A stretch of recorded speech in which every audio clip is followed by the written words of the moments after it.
Today we'll be talking UFC 205, the World Series, and the college football playoffs. Sports Talk Live is next.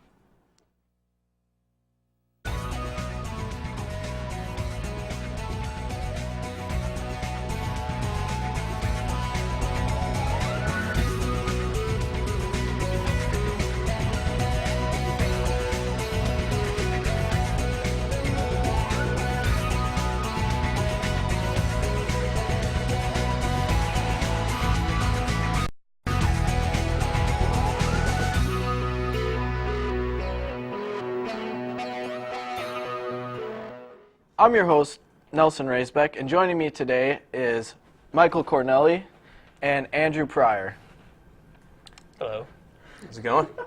Today we're going to be talking UFC 205 and the great card that it has to offer. So what do you guys kind of think about the upcoming event today, this Saturday? I'm really excited to see McGregor get back in the ring. I mean, this is kind of, for me, just a bit of a taste test until we get to the third fight between him and Nate Diaz, but it'll be good to watch. Yeah, I agree. There's definitely a lot of anticipation for this fight, that's for sure. With the records, Alvarez is looking at 28-4.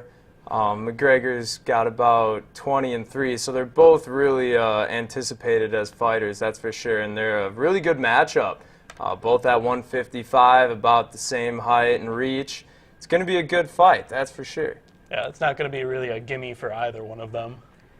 I kind of like how McGregor's going back up at a heavier weight to fight for another title since he already has the 145 belt. And Alvarez is a brawler. He's a Philly guy, big-time high school wrestler. I think it is a tough matchup for Conor McGregor. And I'm kind of interested to see how he handles it because he is 1-1 against Nate Diaz, who's another tough guy. Yeah. Sure.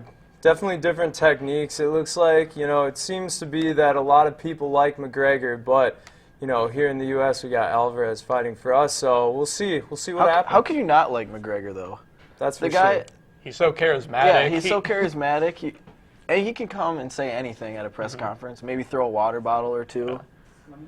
It's those things that I think fans really like, that when they see that their fighters have an actual personality and they're not just these stone-cold kind of people.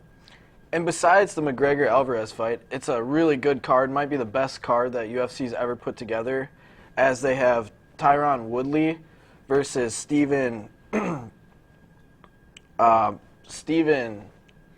Johnson, and two other really good fighters. Tyron Woodley, big Olympic wrestler, also a two-time All-American at Missouri.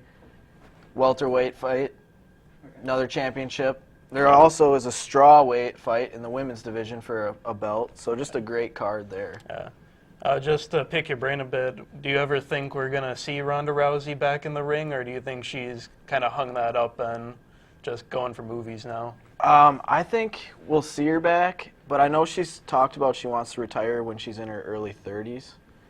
And, yeah, I think we'll see her back, but I think Not exactly in the same kind of state that she was before. So moving on, let's talk World Series and the Cubs. First one, 108 years. Yeah.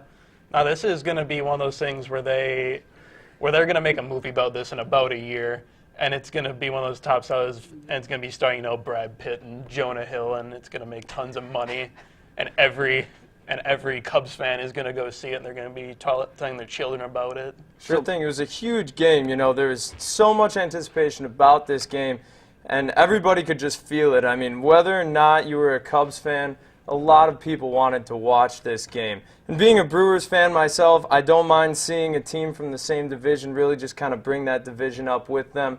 That's all well and good, too. And Chris Bryant, too. I mean, we're really talking about a big-time player here.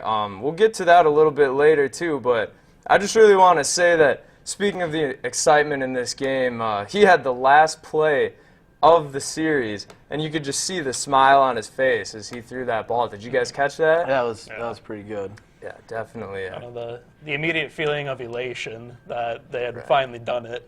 Right. Just totally overcoming him. Fell to his knees after. It was really, really something to see, breaking that 108-year streak.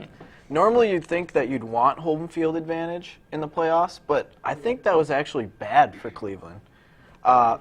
Cleveland actually went 1-3 at home in the series, and Kyle Schwarber, I think, was a big difference. He was able to play after coming off ACL surgery like 6 months before, and he batted .412.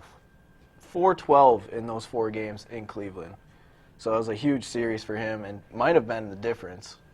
I think Kyle was definitely the difference. I mean, obviously a lot of the game relies on offense, and he really pulled through. That's for sure. Watching him up to bat, he definitely had confidence, and he was there when they needed him the most. Can we say that Zobrist, he was also clutch? He won MVP, obviously, the whole World Series, so he had to be clutch. Yeah. But, yeah, between Zobrist and Schwarber, those were probably the 2 biggest guys that helped the Cubs get it done. And can we not mention that Theo Epstein is probably a genius of all geniuses when it comes to the sports world. Broke yet another curse after breaking the Red Sox 86-year drought. He comes and breaks Chicago's 108. So, big things for the Cub fans. Next year they might even be able to go back-to-back and win another one. But moving on, we're going to talk some MLB postseason awards, and we'll start with the MVP. Who do you guys think the MVP in the NL is going to be? I really don't know. My money's on Chris Bryant. I think he definitely was also a really clutch player. A lot of eyes were on him, that's for sure. Being a player on the team that did win the World Series has a lot to say as well, and he was one of the key players. I'd have to agree with Chris Bryant. I mean, he was 24, he hit 39 home runs, had 102 RBIs, and he batted just below 300, I think.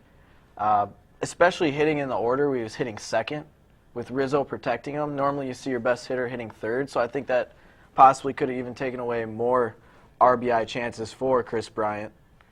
But shifting to the AL MVP, any thoughts? I'd say Mike Trout. Hey, Mike Trout's always a good. You can't go wrong.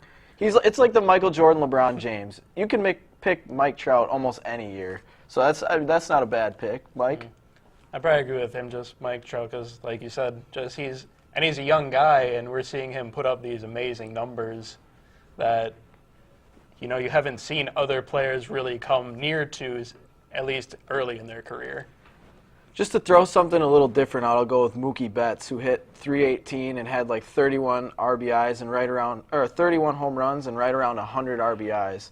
And that was a guy that was hitting anywhere from first to fourth in the Red Sox lineup. That was pretty potent.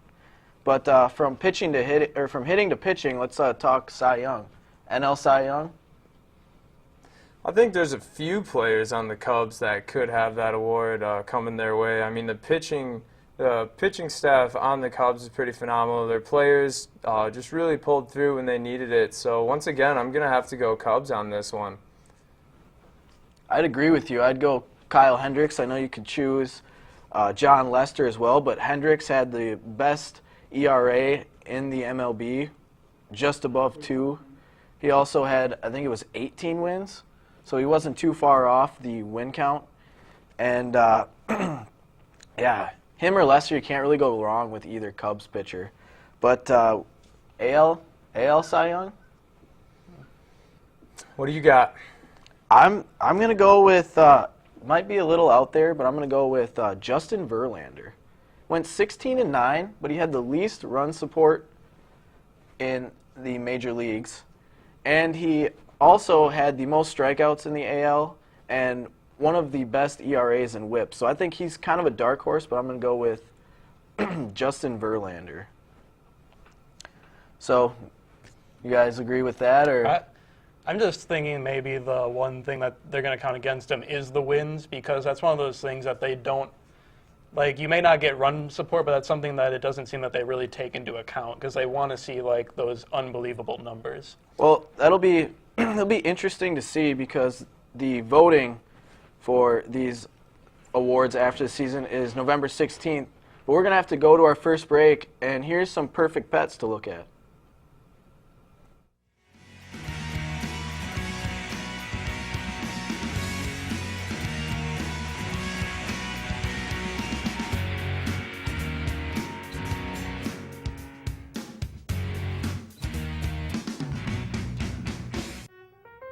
Hi there, I'm Aloha, 4-month-old brown tiger, and I am very friendly and curious. Hi, I'm Felicia. I'm a 10-month-old lab and pointer mix. I'm very energetic and needs lots of exercise, but I'm also very loving. Hi, I'm Moira. I'm a 12-week-old kitten, and I'm not interested in anything other than playing with you. Hello, I'm Winslow. I'm a 5-year-old lab mix. I'm very outgoing and sociable, and very well-mannered. To find out more about adoption for these pets or others, contact the Cooley Region Humane Society at 781-4014. That number again is 781-4014. So moving on into the show, we're going to talk a little Alabama LSU and one of the best defensive games of the season so far. So Alabama won 10-0, but it was a real grinded out, good defense. Yeah, this was reminiscent of the championship game they played against each other, where it's just there was very little movement and nobody really scored until late. Yeah, and that's something you'll definitely see in a defensive game. You know, that's definitely what they were playing. I could see that their coaching staff was really focusing on the defense, which is how you win. Defense wins games, in my opinion. I think this just might have been more of the energy from Coach O. They came out and played really well since losing their first few games and getting rid of Les Miles. But I think the energy kind of ran out as they ran into a far better, far superior roster and team in Alabama. But speaking of Alabama, they're the best team in the college football playoffs.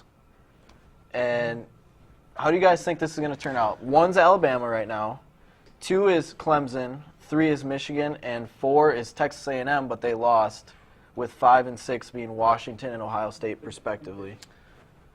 I'm gonna have to. I just think it's Alabama's year again. I don't know. I just think Nick Saban is proving that he is the Bear Bryant of this era, and he's really just proving that at this point.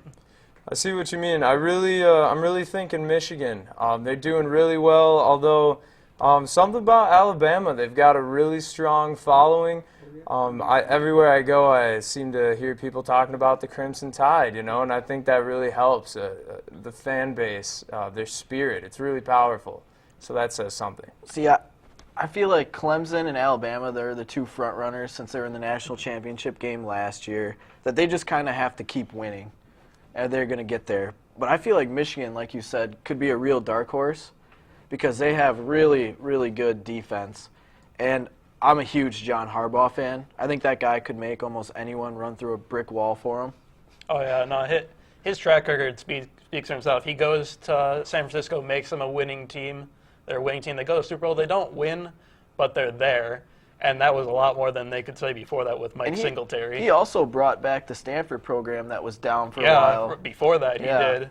And it's like as soon as he leaves, it seems like those programs go back to where they were before.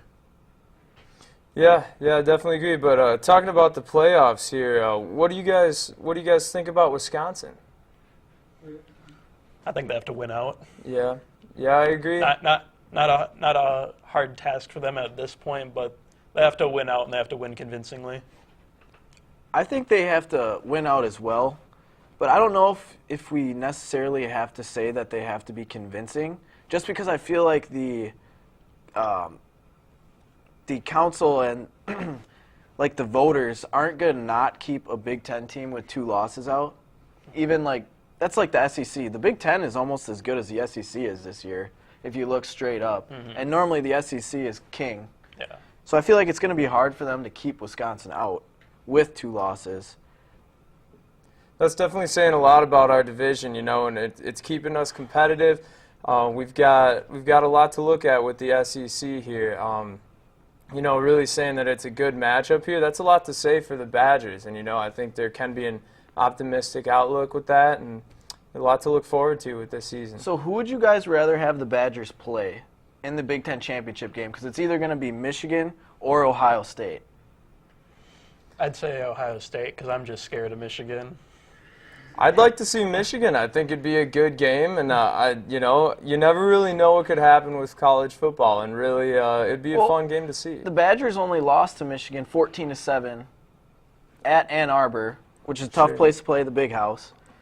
And One possession game. One possession game. Hornibrook didn't look too good in that game. And that sick interception with one hand for Michigan at the end with the Badgers driving. That being said, I'd rather have the Badgers play Ohio State. We played them to overtime. I think Ohio State's defense is overrated this year. I mean, they always get the best athletes, but I just think this team's a little down compared to most Ohio State teams. And they really don't have a passing attack. J.T. Barrett is a good quarterback, but I don't really believe in his throwing. So I guess we're going to have to wait and see. It's only a few weeks away.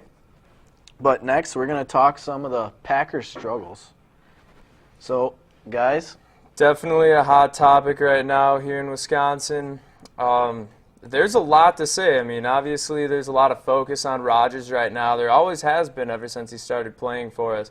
But really, do you guys think that Rodgers is where the slippage lies, you know, as some might say, the Packers are kind of slipping down in the ranks. But what do you guys think? Is he the problem? Well, you're seeing him miss the throws that he normally would make.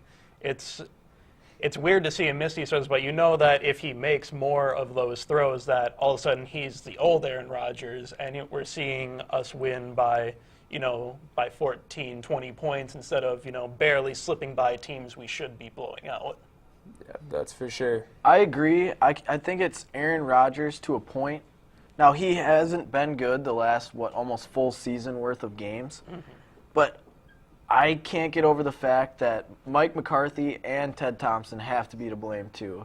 Some of the conservative play calling that the Packers have been going with in the second half, when being up big and then just all of a sudden we're running it 2 times and then passing on 3rd and long. Like, they become predictable, and I think that has to do with coaching.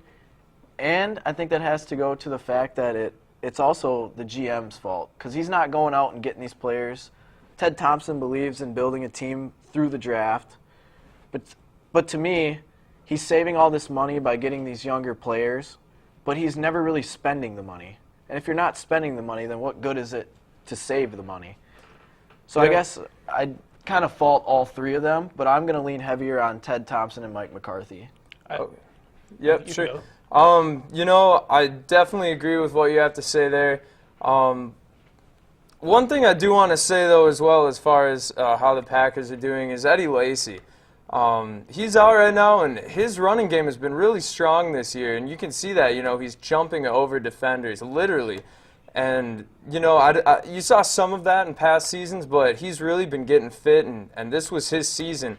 And being injured, having Eddie Lacy out, that's no good. And I think once he comes back, he's a strong part of our offensive game, and having him back will be a real advantage to the Packers. I think that could be a boost, but do you see Eddie Lacy on the Packers roster next year? Because this is his contract year. I think so. I think he's shown that he's a vital part of the offense because he's showing that people have to respect us other than just the pass. They no longer can just put 7 people back and be like, we're just going to cover Aaron Rodgers. Well, from one team's struggles to another team's success, we're talking the Raiders. Just win, baby.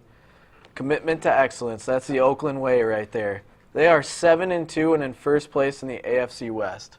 Guys, your thoughts. What has happened? It's amazing. It seems like we've gone back in time to the Oakland Raiders when John Madden was coaching them and how they were so dominant then.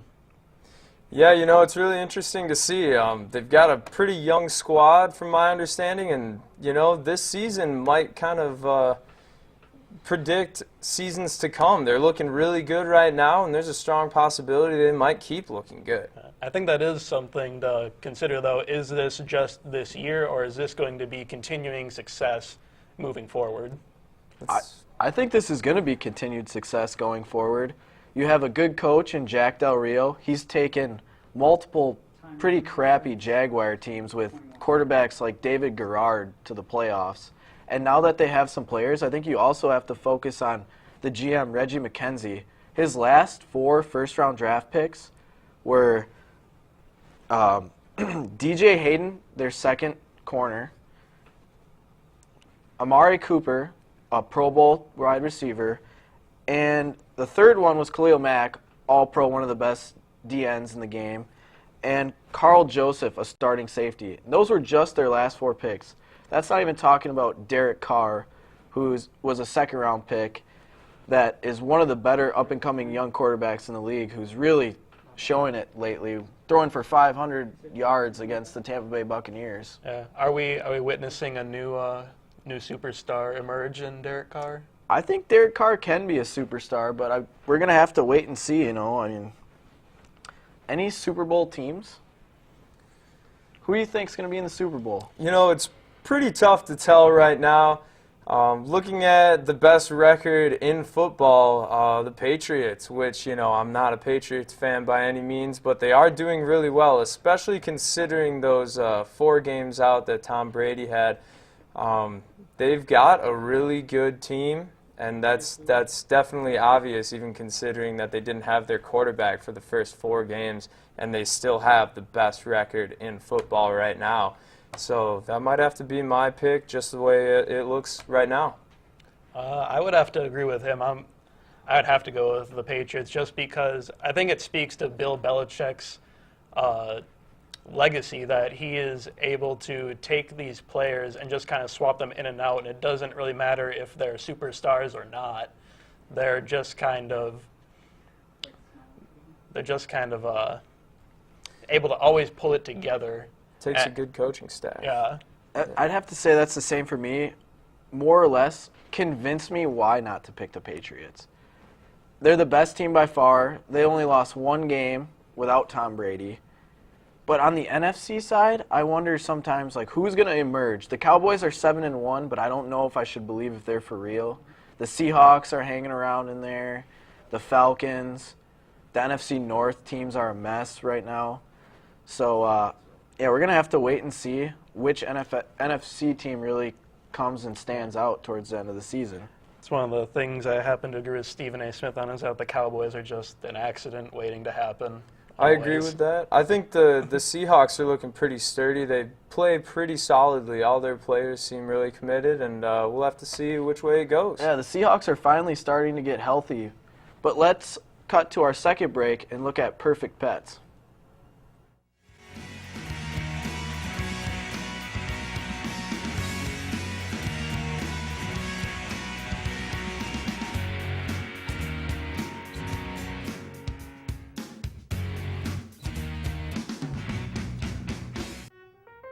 Hi there, I'm Aloha, 4 months old brown tiger, and I am very friendly and curious.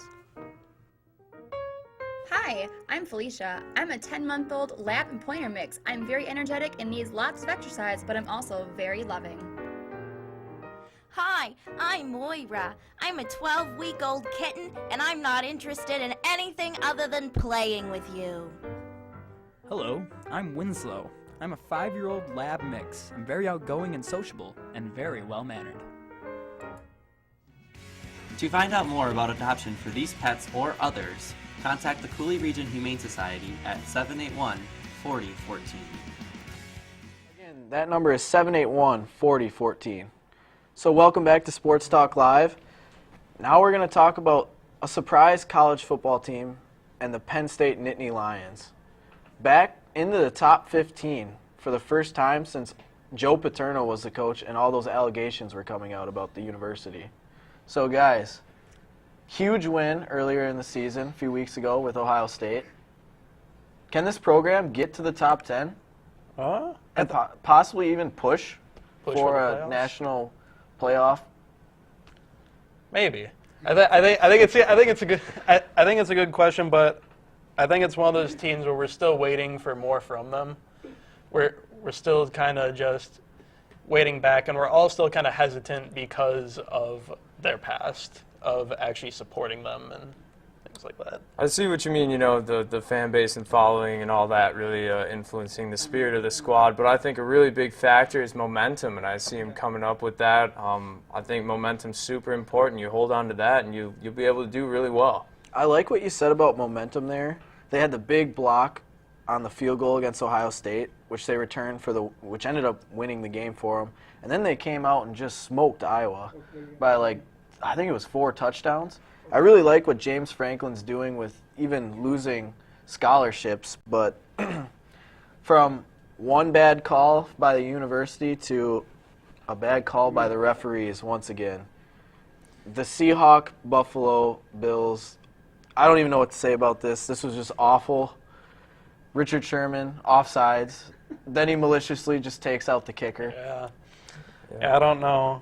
I don't know how you can say that there wasn't a penalty on that game, or on that play, just because I know the play was dead, but there has to be something called. I think the fact that it was Richard Sherman, too, everybody wants to talk about Richard Sherman. This isn't the first dirty play he's ever had, if you want to call it that. Some say that this, he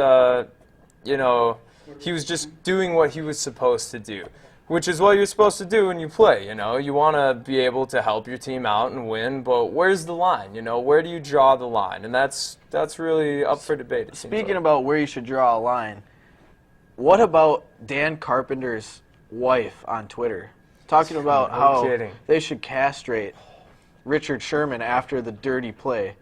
That's the hottest take in sports right now. Yeah, it's obvious that they feel really strongly about that. That's for sure. I feel that might be a little over the line, though. I think it's a little over the line, too, but I don't even know. We're going to have to go on and pick who our MVP predictions would be. Boys? Tell me what you got. I'm going to go with Tom Brady, even though he's played 4 less games.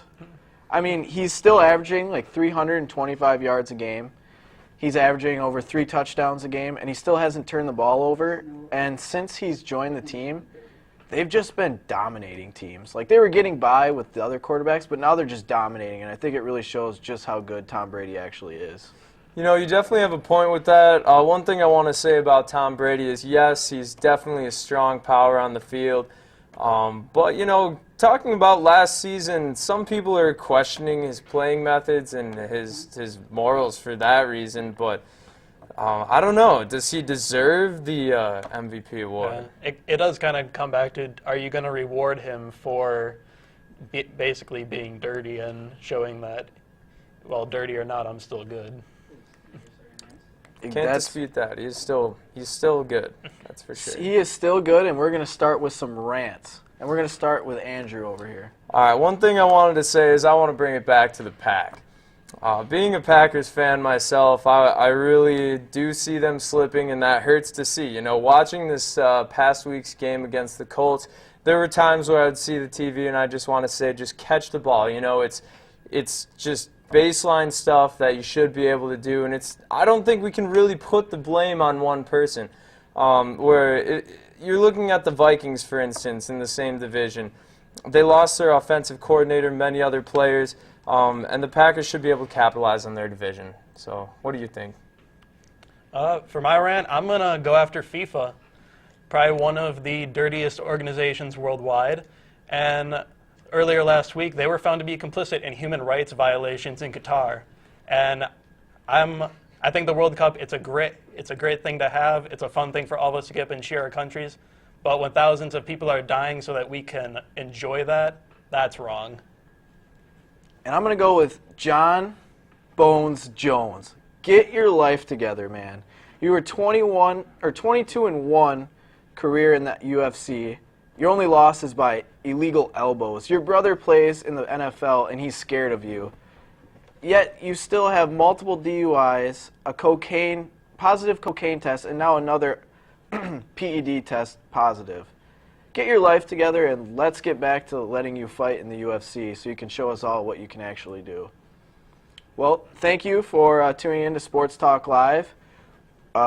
Tune in next Thursday for a week in review, and WMCM will be back then.